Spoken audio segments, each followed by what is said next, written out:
మా ఎమ్మెల్యేలను ముట్టుకునే ధైర్యం ఎవరికీ లేదు. మంత్రి పొన్నం ఎందుకు ముట్టుకోవాలి? ఏమైనా గజ్జి ఉన్నదా? ఏమైనా తాగరు ఉన్నదా? మీకు ధైర్యమే లేదంటే కుష్టి రోగం గిట్లా ఏమైనా వచ్చిందా మీ ఎమ్మెల్యేలకు? ముట్టుకునే ధైర్యమే లేదంటాను. అసలు మిమ్మల్ని ముట్టుకోవాల్సిన అవసరం ఏమున్నది? పొన్నం ప్రభాకర్ గారు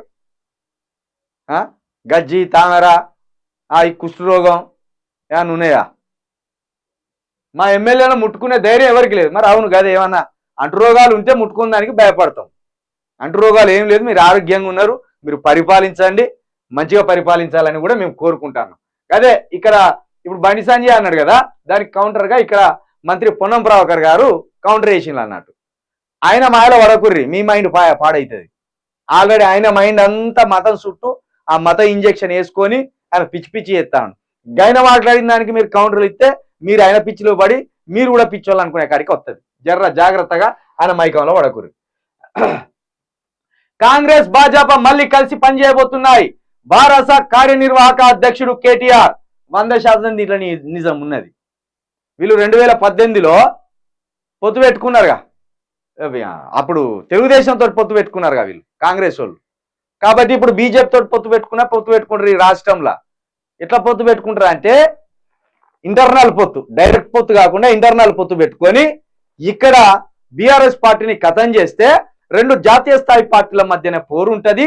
ఇక మనం ఎప్పటికైనా ఏలవచ్చు ఈ రాష్ట్రాన్ని అనే ఒక కుట్ర అయితే జరుగుతుంది. ఉదాహరణకు మీరు ఇదే తీసుకోండి, హుజురాబాద్లో ఈటల రాజేందర్ని గెలిపించడానికి రేవంత్ రెడ్డి ఒక డమ్మీ క్యాండిడేట్ని పెట్టిండు, వెంకట్ బల్మూరి అని. ఎంత వచ్చినాయి? ఆ వెంకట్ బల్మూరికి కాంగ్రెస్ నుండి 3000 ఓట్లు వచ్చినాయి. 3000 నుండి 4000 మధ్య వచ్చినాయి ఓట్లు. అక్కడ ఎవడు లోపాయకార ఒప్పందం పెట్టుకున్నాడు? బీజేపీ ఉన్న కాంగ్రెస్ పెట్టుకున్నది. అక్కడ ఎవరు గెలిచిండ్రు? బీజేపీ అభ్యర్థి ఈటల రాజేందర్ గారు గెలిచిండ్రు. ఇదే దుబ్బాకకు పోదాం. దుబ్బాకలో ఎవరు గెలిచిండ్రు? రఘునందన్ రావు గెలిచిండ్రు. అక్కడ ఎవరు సపోర్ట్ చేసిండ్రు? రఘునందన్ రావుకి కాంగ్రెస్ సపోర్ట్ చేసింది. ఆయన ఎవరు? బీజేపీ అభ్యర్థి. ఇట్లా రాష్ట్రంలో ఉప ఎన్నిక జరిగిన ప్రతి దగ్గర కూడా బీజేపీ కాంగ్రెస్ రెండు లోపాయకార ఒప్పందాలతోటి పనిచేసినాయి. ఉదాహరణకు మునుగోడు తీసుకుందాం. మునుగోడులో బీజేపీ ఓట్ బ్యాంకింగ్ ఎంత? అంత కొడితే 2000 3000 ఉండే. కానీ మరి రాజగోపాల్ రెడ్డి నిలబడ్డప్పుడు బీజేపీ నుండి ఎందుకు ఆయనకు 50-60 వేల ఓట్ బ్యాంకింగ్ వచ్చింది? అక్కడ ఎవరిని పెట్టిండ్రు? శ్రవంతి రెడ్డిని పెట్టిండు. శ్రవంతి రెడ్డికి ఎంత వచ్చింది? అక్కడ 20,000 ఓట్లు వచ్చినాయి. మరి కాంగ్రెస్ ఓట్ బ్యాంకింగ్ ఎంత? 80-90 వేలు. ఇప్పుడు గెలిచిండుగా రాజగోపాల్ రెడ్డి 50,000 మెజార్టీతో 30,000 మెజార్టీతో గెలిచిండు. మరి అప్పుడు ఆ ఓట్లన్నీ ఎటు పోయినాయి? బీజేపీకి పడ్డాయి, రాజగోపాల్ రెడ్డికి పడ్డాయి. కాంగ్రెస్ ఓట్లన్నీ అప్పుడు రాజగోపాల్ రెడ్డికి వేసిండ్రు.